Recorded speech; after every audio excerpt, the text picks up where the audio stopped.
Hello, good morning sa inyong lahat. Ako'y nandito na naman sa isang beach. Tayo maglakad-lakad. Lakad-lakad lang tayo. Ay naku, nahulog si ano ko. Huwag kang mahuhulog. Ayan siya, oh. Diba?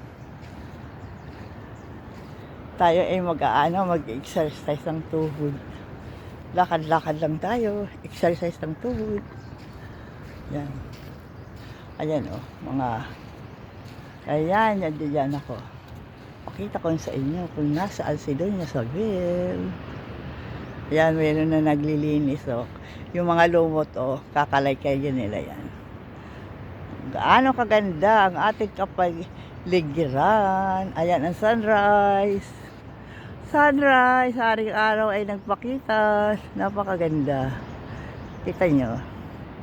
Diba? Ang ganda ng sunrise. Ayan. Ayan si sunrise. Ayan. Napakaganda talaga ng ating lugar, no? Yan. Very relaxing. Yan. So, yan, oh, may mga puno ng ano yan, ng nyog. Ang daming buko dyan. Araw-araw kumakain kami ng buko. Hindi ko nga na-iba-vlog. Diba?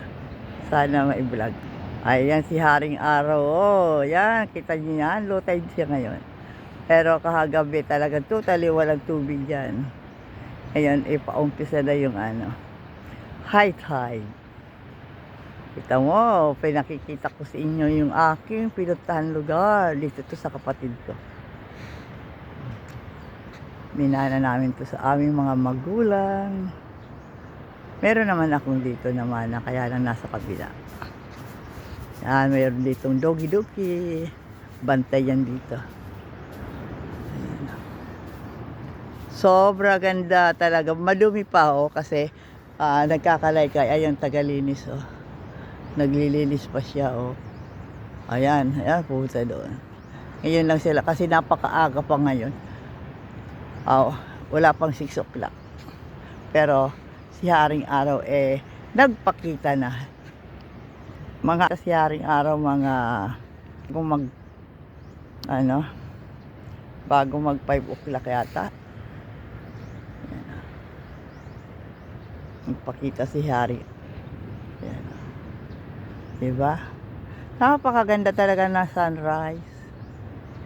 Ayan, oh. Pupunta sana ako doon sa batuhan, kaya lang may dala pa akong cellphone na isa. Baka mamaya ay mahalaglag. Kaano na siya, pa high tide na. Pa high tide na. Napakaganda talaga ng lugar. Yan. Thank you for watching.